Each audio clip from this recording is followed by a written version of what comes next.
창세기 6장 1절에서 8절 말씀, 살아계신 하나님이 오늘도 우리에게 말씀하실 때에 믿음으로 사모함으로 잘 받는 저와 여러분 되기를 바랍니다. 제가 봉독하겠습니다. 사람이 땅 위에 번성하기 시작할 때에 그들에게서 딸들이 나니 하나님의 아들들이 사람의 딸들의 아름다움을 보고 자기들이 좋아하는 모든 여자를 아내로 삼는지라. 여호와께서 이르시되 나의 영이 영원히 사람과 함께하지 아니하리니 이는 그들이 육신이 됨이라. 그러나 그들의 날은 120년이 되리라 하시니라. 당시에 땅에는 네피림이 있었고 그 후에도 하나님의 아들들이 사람의 딸들에게로 들어와 자식을 낳았으니 그들은 용사라 고대의 명성이 있는 사람들이었더라. 여호와께서 사람의 죄악이 세상에 가득함과 그의 마음으로 생각하는 모든 계획이 항상 악할 뿐임을 보시고 땅 위에 사람 지으셨음을 한탄하사 마음에 근심하시고 이르시되 내가 창조한 사람을 내가 지면에서 쓸어버리되 사람으로부터 가축과 기는 것과 공중의 새까지 그리하리니 이는 내가 그것들을 지었음을 한탄함이니라 하시니라. 그러나 노아는 여호와께 은혜를 입었더라. 아멘. 프랑스의 시인이자 비평가요 또 저널리스트로서 유명한 폴 발레리라는 분이 계신데 이분이 이런 말을 남겼다 그럽니다.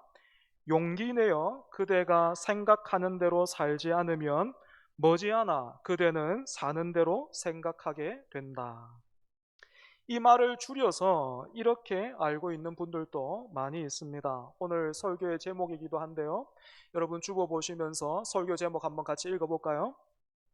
시작. 생각하는 대로 살지 않으면 사는 대로 생각하게 된다. 저는 이번 주 말씀 준비하다가 폴 발레리라는 이분이 창세기 6장을 읽고 나서 이렇게 말한 것은 아닐까라는 생각을 하게 됐습니다. 생각하는 대로 살지 않으면 사는 대로 생각하게 된다. 여러분 무슨 뜻입니까? 우리의 내면과 삶에서 기준과 원리가 무너지게 되면 그때부터는 어디로 어떻게 떠내려가고 있는지 모르게 된다라는 말이잖아요. 그렇다면 여러분은 어떤 기준과 원리를 따라서 살아가고 계십니까? 그리고 우리에게 있어서 절대로 무너지거나 양보할 수 없는 기준과 원리가 있다면 무엇일까요? 오늘은 이 답을 말씀을 통해서 함께 찾고 생각해 보려고 합니다. 본문 1절 보겠습니다. 어떻게 시작되고 있습니까? 사람이 땅 위에 번성하기 시작할 때에. 여기에 나오는 번성하다라는 말은요, 창세기 1장에서 하나님이 사람을 창조하시고 나서 생육하고 번성하고 땅에 충만하라 하셨는데 그때 나왔던 번성과 같은 단어입니다. 비록 사람은 하나님 앞에 불순종해서 쫓겨나기는 했지만 그 뒤로도 계속해서 하나님으로부터 멀어지고는 있지만 하나님은 사람을 창조하시면서 주셨던 이 번성의 복을 거두어 가지 않으신 것이죠. 번성하는 복이라니 생각만 해도 좋습니다. 특별히 숫자가 지배하고 있는, 숫자가 모든 의미를 대신 말해주고 있는 이 시대에 여러분 우리가 번성한다. 여기서 말하는 번성은 숫자적으로 폭발적으로 늘어나는 것을 말하는데요. 나와 관련된 숫자가 그렇게 늘어난다고 한번 생각해 보십시오. 빚이나 몸무게나 흰머리만 아니라면 얼마나 신나고 살맛이 나겠습니까? 타고 다니는 자동차의 배기량이 갈수록 늘어나고 살던 집의 평수가 넓어지고 연봉이 올라가고 교회도 출석하는 교인들 숫자가 늘어나면서 재정도 많아진다면 자연스럽게 우리는 많은 사람들로부터 주목과 인정을 받게 될 겁니다.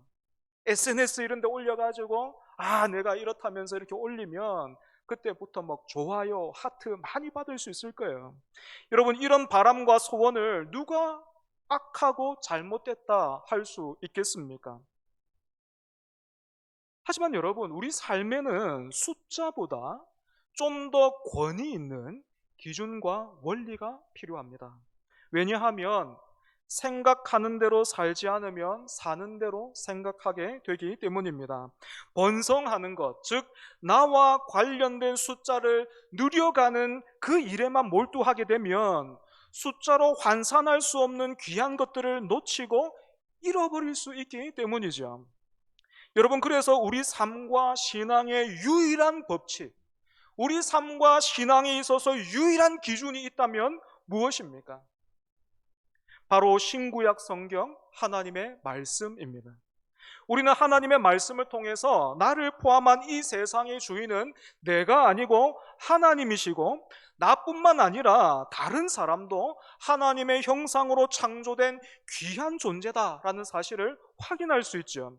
그런데 사람이 이 가치, 이 기준을 가볍게 여기거나 무시하면 어떻게 됩니까? 계속해서 본문 보십시오. 1절 마지막에 그들에게서 딸들이 나니, 인구가 늘어나면 당연히 딸뿐만 아니고 아들도 많이 태어났을 텐데 왜 딸들만 언급하고 있을까? 뭔가 좀 어색해 보이죠. 왜냐하면 2절의 내용을 말해주기 위해서 그렇습니다. 하나님의 아들들이 사람의 딸들의 아름다움을 보고 자기들이 좋아하는 모든 여자를 아내로 삼는지라. 여기에 등장하고 있는 하나님의 아들들이 누군지와 관련해서 크게 세 가지 이론이 있습니다. 첫 번째로 하나님의 아들들을 천사로 보는 겁니다. 이렇게 보는 근거는 우리가 욥기를 보면요, 하나님이 천상회의를 하시는데 거기에 천사들이 하나님 앞에 서 있습니다. 그렇게 하나님을 모시고 있는 천사들을 가리켜서 하나님의 아들들 이렇게 표현하고 있어요. 하지만 마태복음을 보면 우리 주님이 부활 때에는 장가도 아니가고 시집도 아니가고 하늘에 있는 천사들과 같으리라 하셨습니다. 또 하나님의 이 아들들이 진짜로 천사라면 천사가 사람의 딸들을 취했는데 왜 심판은 인간이 받아야 하는가라는 문제도 생기죠. 두 번째는 이 하나님의 아들들을 그 시대의 왕족들이다라고 보는 겁니다. 이렇게 생각하는 근거는 고대 그 근동 문화에서는 왕족들이 종족 신의 아들로 신격화되기도 했기 때문입니다. 하지만 왕들을 묶어서 하나님의 아들들 이렇게 부르는 예가 성경에는 없습니다. 다른 본문에 없어요. 세 번째로 하나님의 아들들을 경건한 셋의 후손들이다 이렇게 보는 견해가 있습니다. 어거스틴과 루터와 칼빈 같은 분들이 이 해석을 지지했는데요. 오늘 본문 앞 4장과 5장에서 가인과 셋의 계열이 차례대로 언급됐다라는 것을 우리가 생각해 보면 문맥적으로 봐도 이 해석이 보다 자연스러운 것 같아요. 그래서 여러분, 우리도 하나님의 아들들을 셋의 자손이다 이렇게 이해하기로 한다면 사람이 번성하기 시작하면서 어떤 일이 생겨난 겁니까? 하나님의 이름을 부르면서 경건하게 살던 그 자손들, 셋의 자손들이 타락을 해서 가인에게 속한 딸들의 아름다움을 보고 자기들이 좋아하는 모든 여자를 아내로 삼기 시작한 것입니다. 여러분은 이 2절 다시 한번 보십시오. 이 2절에서 뭐가 잘못되고 있는지 여러분 그 지점이 보이십니까? 아니, 결혼은 뭐 서로 보고 좋으면 하는 거지. 이게 뭐가 잘못됐습니까? 여러분 그런 생각 들지 않습니까? 제가 일부 그 교사 예배 때 똑같이 물어봤는데 자매들이 굉장히 화내는 부분이 있어요. 그게 뭐냐면 모든 여자를 아내로 삼았다라는 거죠. 그죠? 여러분 그것만 문제일까요? 창세기 2장 24절에서 25절 함께 보겠습니다. 창세기 2장 24절에서 25절 같이 읽을까요? 창세기 2장 24절에서 25절입니다. 시작. 이러므로 남자가 부모를 떠나 그의 아내와 합하여 둘이 한 몸을 이룰지로다. 아담과 그의 아내 두 사람이 벌거벗었으나 부끄러워하지 아니하니라. 아멘. 이 말씀에서 우리는 결혼이라는 제도가 우리 사회나 사람의 필요에 따라서 생겨난 것이 아니고 하나님이 제정하셨다라는 사실을 확인할 수 있습니다. 또한 결혼을 제정하신 하나님은 남자가 부모를 떠나 그의 아내와 합하여 둘이 한 몸을 이룰지로다, 이렇게 말씀하셨지요. 결혼은 한 남자와 한 여자가 만나서 둘이 아니고 하나를 이루어가는 신비한 연합인 것입니다. 그리고 하나님은 하나님이 제정하시고 말씀하신 대로 이 신비한 연합을 통해서 인류가 땅에 번성하고 충만하게 되기를 기뻐하시고 원하셨던 거죠. 그런데 이렇게 하나님이 주신 복되고 신비한 제도가 사람이 번성하기 시작하면서 어떻게 변질되기 시작했습니까? 내가 보고 좋으면 모두 취하기 시작했습니다. 경건한 자손들에게서 예배가 무너지니까 하나님이 주신 또 다른 복과 신비의 통로인 가정이 내 육신의 정욕과 안목을 채우는 통로가 되었고 사람이 도구가 되어버린 거예요. 여러분, 이처럼 보고 좋으면 취하는 이 패턴을 우리가 창세기 어디서 또 봤습니까? 창세기 3장 6절 한번 보십시오. 창세기 3장 6절. 여자가 그 나무를 본즉 먹음직도 하고 보암직도 하고 지혜롭게 할 만큼 탐스럽기도 한 나무인지라. 여자가 그 열매를 따먹고 자기와 함께 있는 남편에게도 주매 그도 먹은지라. 하와도 선악과를 보고 좋아서 먹었습니다. 태초의 사람 아담과 하와부터 시작된 이 죄의 패턴이 사람이 번성하면서 거대한 흐름이 되어버린 것이죠. 때문에 여러분, 여기에서 우리는 다시 한번 생각대로 살지 않으면 사는 대로 생각하게 된다라는 이 말을 기억할 필요가 있습니다. 왜냐하면 세상 사람들은 지금도 내가 좋으면 그만이라고 말하기 때문에 그렇지요. 하지만 성도는 그런 흐름을 거부하고 하나를 더 물어야 합니다. 그것이 무엇입니까? 내가 좋으면 그만이 아니고 하나님이 보시기에도 좋을까? 하나님이 보시기에 좋을까? 그런데 우리가 그렇게 살지 않고 입으로는 믿는다 하는데 몸은 교회에 와 있는데 실제로 세상의 방식대로 보고 좋으면 취하면서 살아간다면 여러분 어떻게 될까요? 그러면 우리 어떻게 되겠습니까? 신앙은 있는 것 같아요. 신앙은 있는 것 같아요. 그런데 실제로 삶은 그렇게 살아요. 보고 좋으면 취하면서 그렇게 살아요. 그러면 어떻게 될까요? 혹시 여러분 성경에서 뭐 이렇게 좋은 예가 되는 인물 떠오르는 사람 있습니까? 보고 좋으면 취하다가 제대로 망한 한 사람, 뭐 성경에 이런 사람이 한두 사람이 아니라 가지고 여러 사람 있을 텐데 여러분 그 중에서도 독보적인 사람이 있어요. 누구 있습니까? 저는 삼손. 잘 아시는 것처럼 하나님이 삼손에게는요 다른 사사들에게는 주지 않으셨던 대단한 선물, 엄청난 힘을 주셨어요. 그래서 삼손은 그 어떤 사사들보다 하나님과 민족들을 위해서 많은 일들을 할 수 있었던 그런 사람입니다. 그런데 그 삼손이 어떻게 되었습니까? 나는 하나님께 드려진 사람, 나시린이라는 그 표시가 그 머리에 있었죠. 그죠? 긴 머리에 있었고 역시 그 긴 머리는 강력한 힘의 상징이기도 했는데 그 머리카락이 다 밀려버리고 나중에는 눈까지 뽑힌 채 대적들의 놀이개가 되고 말았습니다. 왜 이렇게 됐습니까? 하나님이 보시기에 좋은 것 따라 살지 않고 자기 눈에 보기에 좋은 것. 삼손이 뭐 좋아했습니까? 여자를 참 좋아했는데 그것도 이방 여자들 너무 좋아했잖아요. 그죠? 이방 여인들을 좋아하고 따라다니다가 그 이방 여인의 품에서 힘을 잃고 말잖아요. 여러분, 지금 이 시대는 그 어느 때보다 사람들이 인권과 자유를 외치면서 중요하게 생각하는 것 같아요. 하지만 그 기준이 인권과 자유와 권리를 주장하고 있기는 하지만 그 기준이 저마다가 자기한테 있어요. 자기한테. 그렇다 보니까 어떤 일이 벌어지고 있습니까? 정말 그 인권과 권리와 자유를 외치면서 그렇게 하면서 서로를 막 이렇게 존중해주고 소통을 하고 그렇게 하는 게 아니고 지독한 개인주의가 판을 치면서 사람들의 마음이 병들어가고 관계는 급속하게 깨어지면서 갈등의 골이 지금 갈수록 깊어지고 있잖아요. 여러분, 이렇게 하나님이 보시기에 좋았더라 하신 대로 살지 않고 사는 대로 생각하면서 어디로 또 어떻게 떠내려가고 있는지도 모르고 있는 세상과 사람들을 보면서 하나님이 내리신 진단과 처방이 무엇입니까? 본문 3절을 제가 공동 번역으로 한번 읽어보겠습니다. 그래서 야훼께서는 사람은 동물에 지나지 않으니 나의 입김이 사람들에게 언제까지나 머물러 있을 수는 없다. 사람은 120년밖에 살지 못하리라 하셨다. 하나님은 보고 좋은 대로 취하면서 살아가는 사람들을 보고 동물에 지나지 않구나 하셨습니다. 그런데 저는 이 말도 사실은 너무 점잖은 것 같아요. 사람이 짐승처럼 되었구나.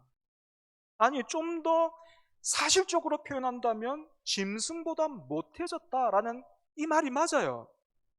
왜냐하면 본능에 따라서 사는 그 짐승들도 어떻습니까? 보고 좋은 대로 다 취하면서 살지는 않아요. 먹잇감이 아무리 자기 눈앞에 있어도 짐승은 자기 배가 부르면 해치지 않습니다. 하지만 죄로 인해 타락한 사람은 만족함을 모르는 거예요. 그래서 이렇게 약육강식보다 더해져가는 더한 곳이 되어가고 있는 이 세상을 향한 하나님의 처방 무엇입니까? 나의 영이 영원히 함께하지 아니하리니 그들의 날은 120년이 되리라 하셨습니다. 하나님이 자기 영을 사람에게서 거두어 가겠다 하셨습니다. 여러분, 창세기에서 하나님의 영이 오늘 본문 말고 또 어디에 나왔습니까? 우리가 먼저 본 적이 있어요. 어디에 나왔겠습니까? 창세기 1장 2절이에요. 땅이 혼돈하고 공허하며 흑암이 깊음 위에 있고 하나님의 영은 수면 위에 운행하시니라. 하나님의 영이 무슨 일을 하고 있습니까? 땅의 혼돈과 공허와 흑암을 몰아내고 있죠.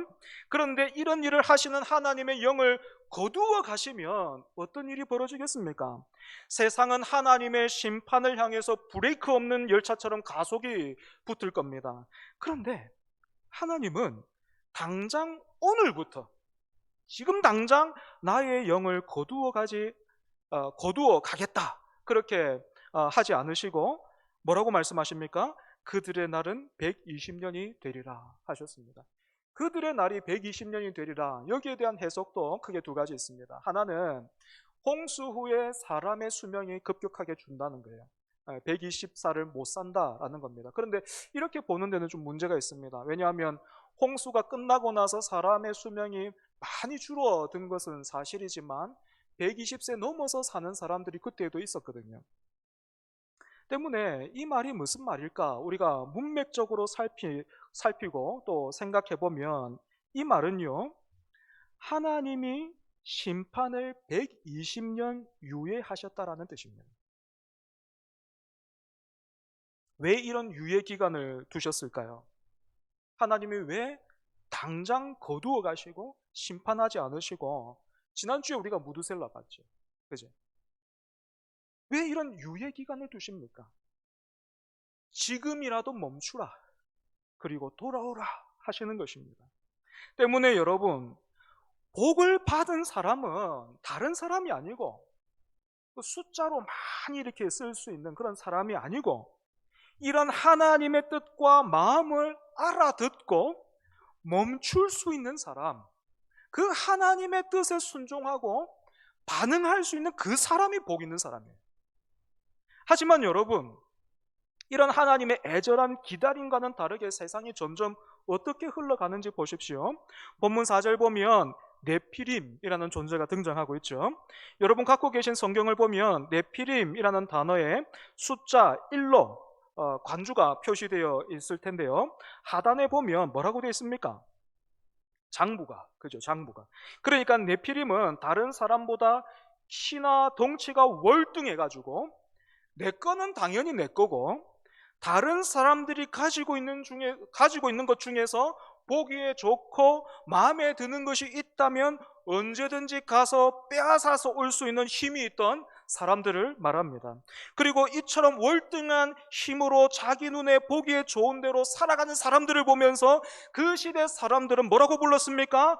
용사, 즉 영웅이라고 부르면서 칭송하고 부러워했어요. 여러분, 요즘 그 아이들의 장래 희망이 뭡니까? 뭔지 아세요?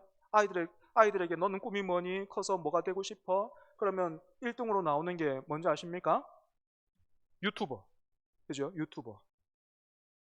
그런데 오늘 본문의 그 시점으로 보면 당시 그 아이들에게 너는 커서 뭐가 되고 싶니?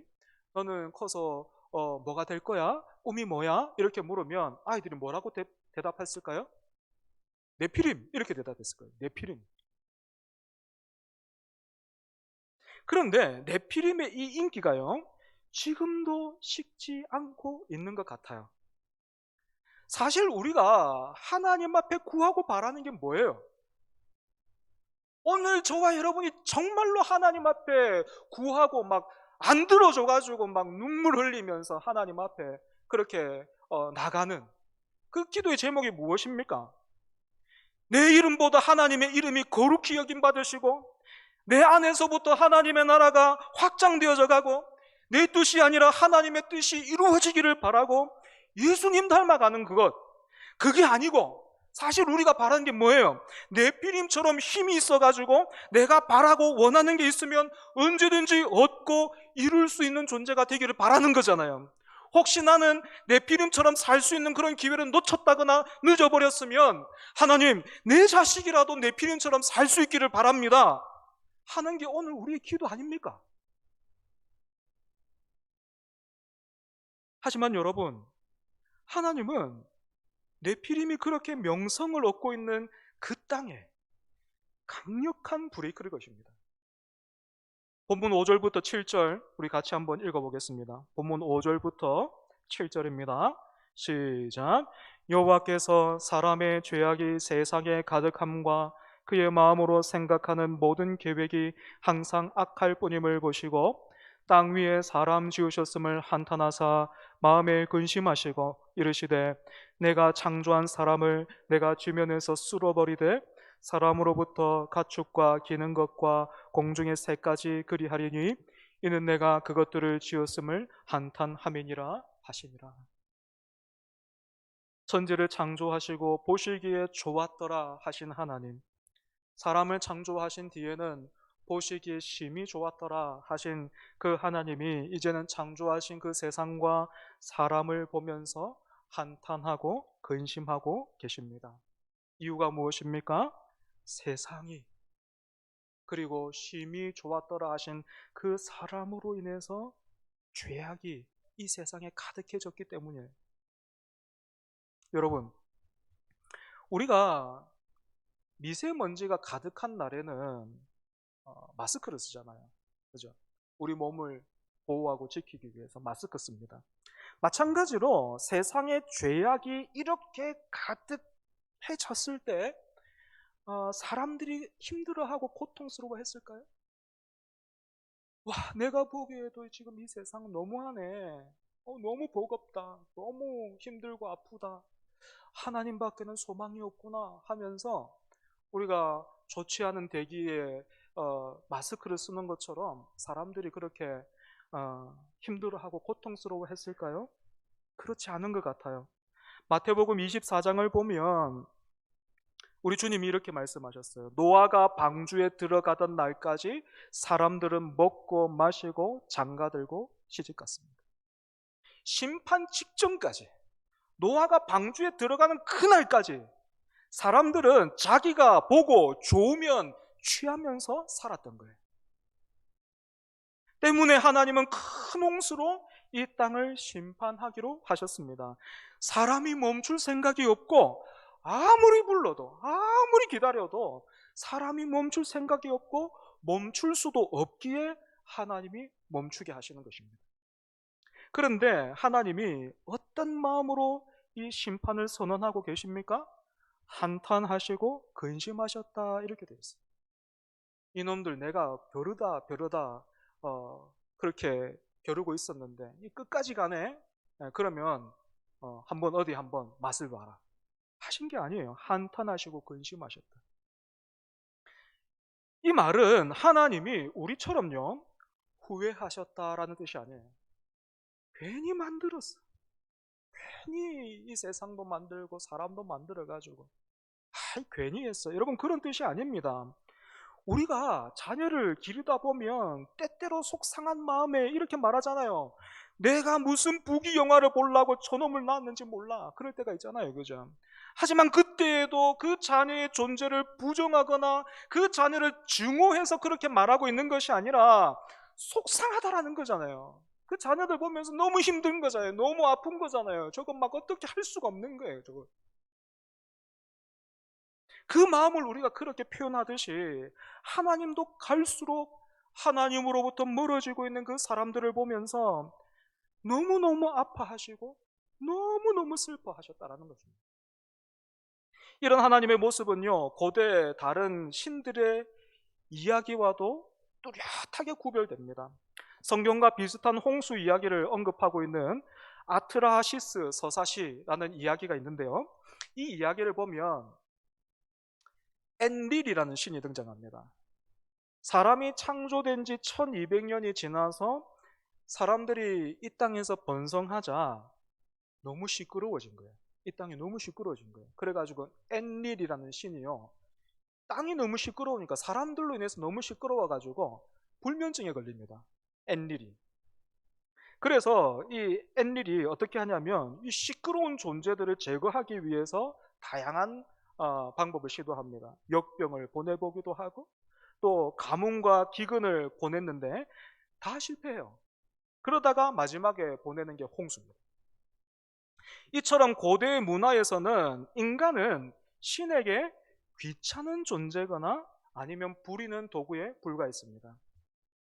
그랬던 시대에 성경은 하나님은 그런 신들과 구별되는 분으로 증언하고 있는 것이죠.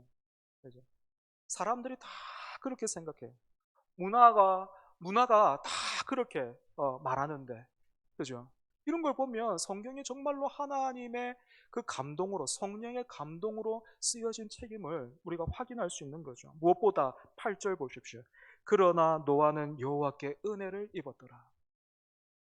여러분, 이 말 우리가 잘 이해해야 돼요.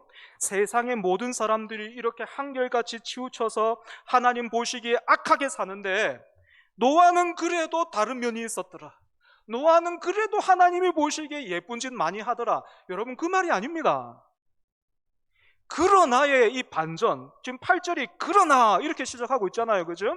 성경에서 이 그러나가 얼마나 중요한지 몰라요. 그러나의 반전을 지금 누가 만들고 있는 거예요? 노아가 만든 게 아니고 인간이 범죄한 그 순간에도 여자의 후손을 통해서 뱀의 머리를 상하게 하겠다 하시고 그 말씀, 그 약속을 지키고 이루어가고 계시는 하나님의 신실하심, 그리고 에녹과 무두셀라를 통해서 보이신 하나님의 열심과 그 은혜의 이유가 있는 거예요. 그런데 계속 우리는 이런 말씀을 보면 자꾸 그 사람에게 집중해요. 은혜는 자격과 조건을 갖추지 못한 사람에게 베푸는 하나님의 호의라면서요. 그 사람에게 이유가 없다라는 뜻이잖아요. 그런 호의를 받을 수 있는 이유가 사람에게 없다라는 뜻인데 우리는 계속 사람한테 집중합니다. 우리도 마찬가지예요. 하나님의 은혜를 받았다면서 계속 막 우리의 남다름을 보여주려고 하죠. 여러분, 은혜를 입은 사람은, 우리가 정말로 은혜를 받았다면 자랑할 게 아무것도 없어요. 자랑할 게 아무것도 없고, 다만 은혜를 입은 사람답게 살아야 할 의무와 책임만 있습니다. 그리고 여러분, 잘 보십시오. 노아처럼 그러나 노아는 여호와께 은혜를 입었더라. 이 자리에 저와 여러분이 부름받았어요. 이 시대의 노아로 부름받았어요. 아멘 한번 합시다. 여러분이 이 시대의 노아예요. 저와 여러분이 노아예요. 아닌 것 같은데요. 또 강팍해질라 하죠. 그죠? 그 마음 붙들고 잘 들어보십시오. 생각해봐요. 세상의 인구가 노아 때보다 더 번성해져 있는 지금 하나님을 믿는 사람보다 하나님을 외면하고 부인하면서 살고 있는 사람들이 더 많아져 있는 이때에 우리는 어찌해서 지금 이 자리에 와 있는 겁니까? 여러분은 어째서 지금까지 하나님을 믿고 있냔 말이에요. 어째서 지금 예배 자리에 있냔 말이에요.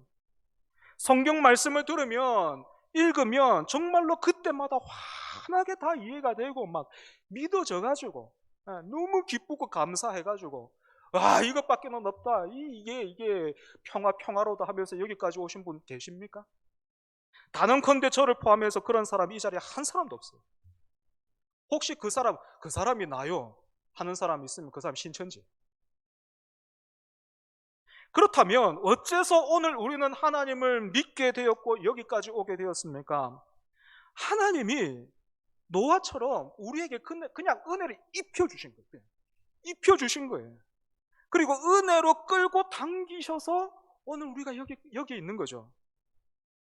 그런데 사실 우리는 이 은혜에 감사하기보다는, 감격하기보다는, 그래서 은혜를 따라 살기보다는 어떻습니까?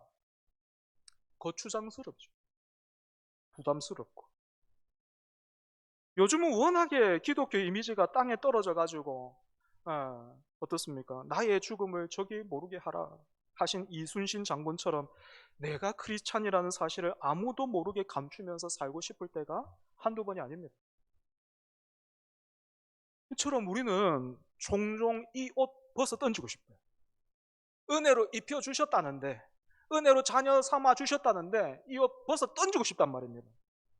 그런데 너무 당황스러운 거는 어떻습니까? 그것도 내 마음대로 못해. 그것들은 내 마음대로 안 된단 말이에요. 이 신앙이라는 옷을 한번 벗어 던지고 싶은데 그래가지고 막 실컷 가가지고 막 다른 사람들하고 막 어울려가지고 나도 막 보기에 좋은 대로 취하면서 살고 싶은데 그것도 어떻습니까? 시원찮게 내 마음대로 못하는 거예요. 이 옷이 벗어지지가 않는 겁니다. 하나님의 은혜와 그 하나님의 자녀라는 그 신분이 그 은혜가 안 벗어지는 거예요. 우리가 예수 그리스도를 믿어 하나님의 자녀가 된 일을 내가 시작한 것이 아니라 하나님이 시작하셨는데 우리가 어떻게 하나님이 시작하신 그 일을 굽게 만들거나 중단시킬 수 있겠습니까? 그러니까 여러분, 우리는 하나님이 좋은 말로 할 때 은혜를 입은 사람답게 살아야 돼요. 농담이 아닙니다. 여러분, 하나님 좋은 말로 할 때 은혜를 입은 사람답게 살아야 돼요.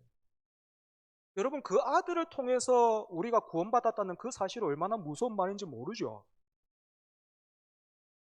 이런 말이에요. 나는 너희를 위해서라면 온 우주를 동원할 준비가 되었다. 하나님이 큰 홍수만 내리십니까? 아니요. 땅도 흔들어요. 산도 흔들어 버려요. 기근도 보내고요. 막 여러 가지 재앙을 쏟아 부으십니다. 바다도 갈라요. 그런데 그것보다도 더 크고 무서운 의지 무엇입니까? 아들을 보내시는 거예요. 내가 너희를 향해 가진 뜻과 의지는 아무것도 못 말려 라는 뜻입니다. 여러분, 그러니까 좋은 말로 할 때 우리는 은혜를 입은 사람답게 살아야 합니다. 어떻게 살아야 합니까? 생각대로 살지 않으면 사는 대로 생각하게 된다라는 이 말을 이렇게 바꾸면 어떨까 싶어요. 믿는 대로 살지 않으면 사는 대로 믿게 된다. 말씀대로 살지 않으면 사는 대로 믿게 된다. 말씀을 정리하겠습니다. 하나님이 없는 번성은 축복이 아니라 저주요. 보고 좋은 대로 취하면서 살아가는 삶은 행복이 아니고 타락의 길임을 오늘 말씀을 통해서 확인합니다. 확인한 것으로 그치지 말고 그 아들 예수 그리스도로 옷 입혀주신 하나님의 은혜에 감사하면서 내 피림이 아니고 거룩한 나라와 그의 자녀로서 살기를 힘쓰는 저와 여러분 되기를 축복합니다. 우리 말씀을 기억하면서 함께 찬송하겠습니다.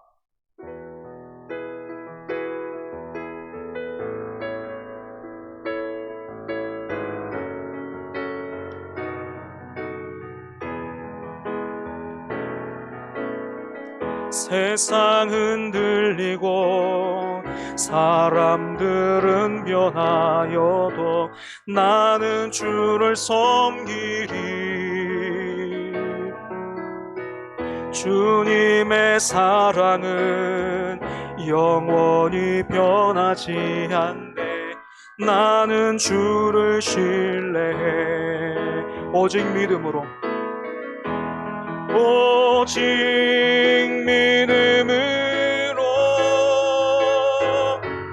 믿음으로 내가 살리라. 오직 믿음으로 내가 살리라. 믿음 흔들리고 사람들 주를 떠나도 나는 주를 섬기리. 주님의 나라는 영원히 쇠하지 않네. 나는 주를 신뢰해. 오직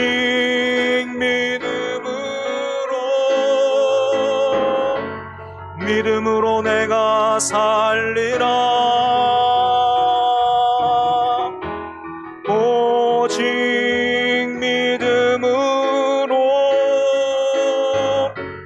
믿음으로 살리라. 오직 의인은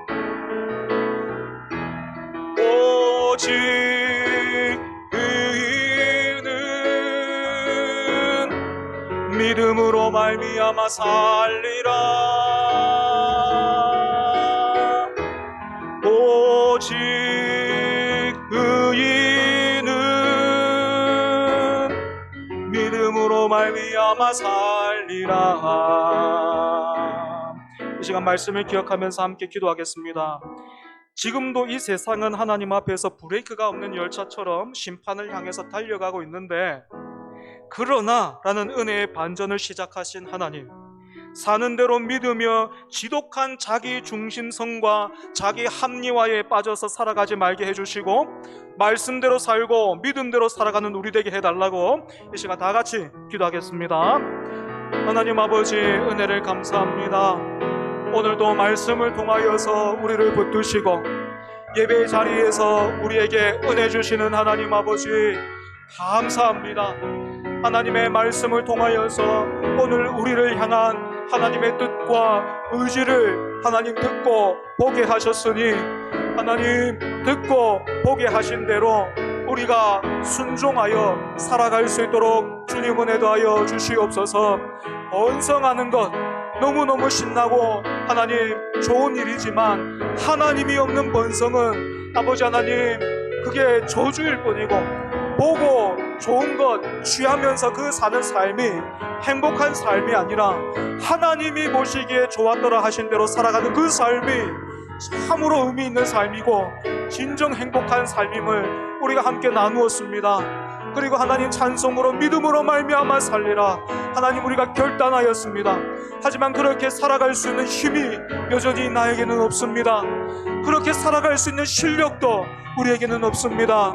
하지만 하나님이, 그러나 노아가 그 하나님으로부터 은혜를 입었던 것처럼 아버지, 우리에게 은혜 주신 하나님, 우리가 구하지 않았음에도 불구하고 그 아들을 통하여 찾아오신 그 하나님으로 인하여 아버지 하나님, 그 하나님 앞에 엎드려 그렇게 살아갈 수 있는 힘과 하나님 은혜를 구하오니, 주여 우리에게 은혜 주시고 주여 우리에게 믿음 주시고, 하나님 살아가는 대로 생각하면서 아버지 그렇게 흘러가는 인생 되지 말게 해주시고, 말씀 따라 믿음 따라 살아가는 우리 되게 하여 주시옵소서.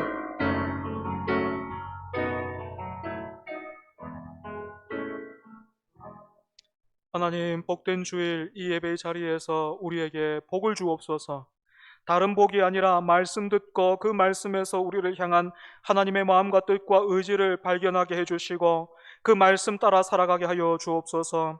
은혜를 주시고 그 은혜를 내 마음대로 벗어 던질 수도 없게 하신 하나님, 감사합니다.